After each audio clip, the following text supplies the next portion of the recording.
পশ্চিমবঙ্গে ইতিমধ্যে নির্বাচন সম্পন্ন হয়েছে এবং আজকে ফলাফল গণনা চলছে। এখন পর্যন্ত ফলাফল গণনার যে জরিপ, সেই জরিপে আমরা দেখতে পাচ্ছি ভারতীয় জনতা পার্টি তথা নরেন্দ্র মোদীর যে রাজনৈতিক দল বিজেপি, সেই বিজেপি অনেকটাই এগিয়ে রয়েছে বলে গণমাধ্যমগুলো খবর প্রচার করছে। আসলে অনেকে বলতে পারেন যে ভারতে নির্বাচন, তাতে আমাদের কি? হ্যাঁ, আমাদের অনেক কিছু।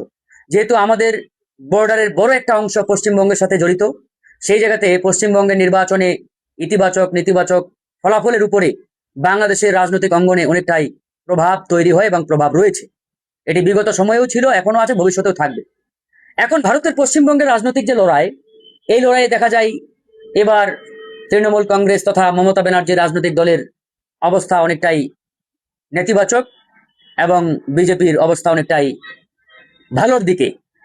এখন ভারতীয় জনতা পার্টি তথা বিজেপি যদি পশ্চিমবঙ্গে বিজয়ী হয়, তাহলে বাংলাদেশের রাজনৈতিক অঙ্গনে কিরকম অস্থিরতা তৈরি হতে পারে। আবার আরেকটা অবস্থা তৈরি হয়েছে বাংলাদেশের রাজনৈতিক অঙ্গনে। অনেকেই মনে করে থাকেন যে বিগত সময়ে মমতা ব্যানার্জির কারণে আমরা আমাদের তিস্তা চুক্তি বাস্তবায়ন করতে পারি নাই। তাদের ভাষ্য যে মমতা ছাড়া বিজেপি বা অন্য কেউ ক্ষমতায় আসলে পশ্চিমবঙ্গে আমরা আমাদের যে তিস্তা চুক্তি, এই তিস্তা চুক্তি আমরা বাস্তবায়ন করতে পারবো, মানে বাংলাদেশ আমরা আমাদের পানির ন্যায্য হিস্সাটা পাবো। এটা বাংলাদেশের বড় একটা জনগোষ্ঠী মনে করে থাকেন। আমি তাদের জ্ঞাতার্থে বলি যে এটা আপনাদের একটা ভুল ধারণা এবং আপনারা বোকার স্বর্গে বসবাস করছেন। শুনেন, বাংলাদেশের রাজনীতি আর ভারতের রাজনীতি আকাশ পাতাল ডিফারেন্ট। ভারতের রাজনীতি, তারা যে দলেরই হোক না কেন, তারা সবসময় ভারতকে প্রাধান্য আগে দেয়, মানে ভারত ফার্স্ট। সেটা কংগ্রেস হোক, বিজেপি হোক, তৃণমূল হোক। সুতরাং মমতা ব্যানার্জি চলে গেলে, বিজেপি আসলে আমরা তিস্তা চুক্তি বাস্তবায়ন করবো, ন্যায্য হিস্সা পাবো, তিস্তার পানি পাবো, এটা মনে করার কোনো কারণ নেই। ওরা ওদের স্বার্থটা আগে দেখবে ভাই, ওরা বাংলাদেশের স্বার্থ কখনোই আগে দেখবে না।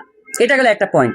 আরেকটা পয়েন্ট দেখেন যে ওখানকার রাজনৈতিক স্থিতিশীলতার সাথে বাংলাদেশের রাজনৈতিক স্থিতিশীলতার কি সম্পর্ক, এটা নিয়ে অনেকেই প্রশ্ন করেন। একবারে ভেরি ক্লিয়ার যে পশ্চিমবঙ্গের রাজনীতিতে স্টাবিলিটি যত তৈরি হবে, ততই বাংলাদেশের রাজনৈতিক অঙ্গনে স্থিতিশীলতা তৈরি হবে। ওখানে আনস্টাবিলিটির সৃষ্টি হলে আমাদের রাজনৈতিক অঙ্গনেও অস্থিরতা তৈরি হবে। ধরেন মমতা আজকে পরাজিত হলো, ক্ষমতায় আসলো বিজেপি, কি হবে আফটার ইম্প্যাক্টটা কি হবে? কালকে থেকেই দেখবেন ওখানকার মুসলিম সংখ্যাগরিষ্ঠ জনগোষ্ঠীর উপরে নিপীড়ন নির্যাতন নেমে আসবে। বাংলা ভাষাভাষী যারা আছে তাদের উপরে নিপীড়ন শুরু হবে। চাকরি বাকরিতে তাদের সুযোগ সুবিধা কমে আসবে। যারা হিন্দি ভাষী তাদেরকে অগ্রাধিকার দেওয়া হবে, তাদেরকে নানাভাবে সুযোগ সুবিধা দেওয়া হবে। একই সাথে দেখবেন নানাভাবে মুসলিম সংখ্যাগরিষ্ঠ নাগরিকদের বাংলাদেশে পুশ ইন করার চেষ্টা করা হবে বিভিন্ন সীমান্ত দিয়ে। যেটি কিছুদিন আগে আপনারা দেখেছেন, আমাদের সীমান্তের বিভিন্ন এলাকা দিয়ে ভারতীয় নাগরিকদেরকে বাংলাদেশে ঠেলে পাঠিয়ে দেওয়ার একটা প্রবণতা তৈরি হয়েছে। অনেক জায়গায় এরকম ঘটনা ঘটেছে, কিন্তু মমতা ব্যানার্জির কারণে এটা কিন্তু অতটা প্রকট আকার ধারণ করে নাই। এই জায়গাতে যদি বিজেপি ক্ষমতায় আসে, তাহলে দেখবেন এটা প্রকট থেকে প্রকটরও হবে। এবং আমাদের সীমান্তে প্রতিনিয়ত দেখবেন ভারতীয়দেরকে বাংলাদেশ দ্বারা পুশ করছে। এইভাবে আমাদের যে সীমান্তবর্তী এলাকা, এখানে একটা অস্থিরতা তৈরি হবে।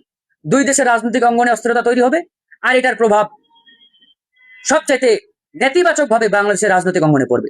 এই জন্যই আমরা বলি যে বিজেপির চাইতে মোর দেন বেটার আপনার তৃণমূল কংগ্রেস তথা মমতা ব্যানার্জি ফর বাংলাদেশ। আমাদের রাজনৈতিক স্থিতিশীলতা, আমাদের রাজনীতির জন্য মমতা ব্যানার্জি হচ্ছে পারফেক্ট অপশন। এই জন্যই আমরা মমতা ব্যানার্জি তথা তৃণমূল কংগ্রেসকে স্বাগত জানিয়েছিলাম। সুতরাং আমরা যেহেতু রাজনীতি করি বাংলাদেশে এবং আমাদের সীমান্তবর্তী প্রতিবেশী দেশ ভারত এবং ভারতের পশ্চিমবঙ্গ, তাদের রাজনীতির সাথে আমাদের রাজনীতির একটা সম্পর্ক আছে, থাকবে।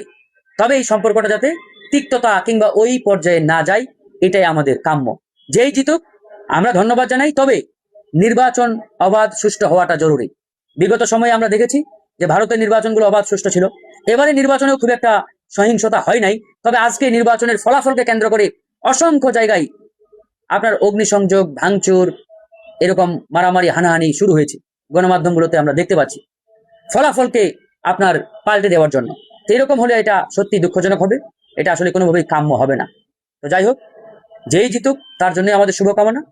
সবার আগে বাংলাদেশ। ধন্যবাদ।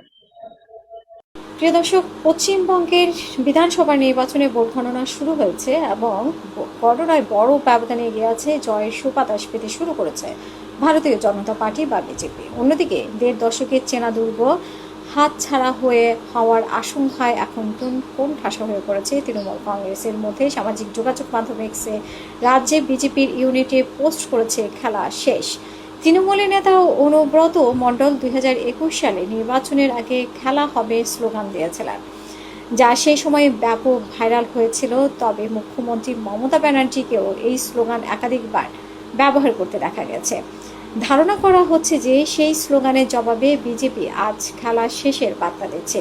এদিকে ভোটের ফলাফল যখন প্রতিকূলে, তখন সোমবার দুপুরে ফেসবুক লাইভে এসে কর্মীদের মনোবল চাঙ্গা করতে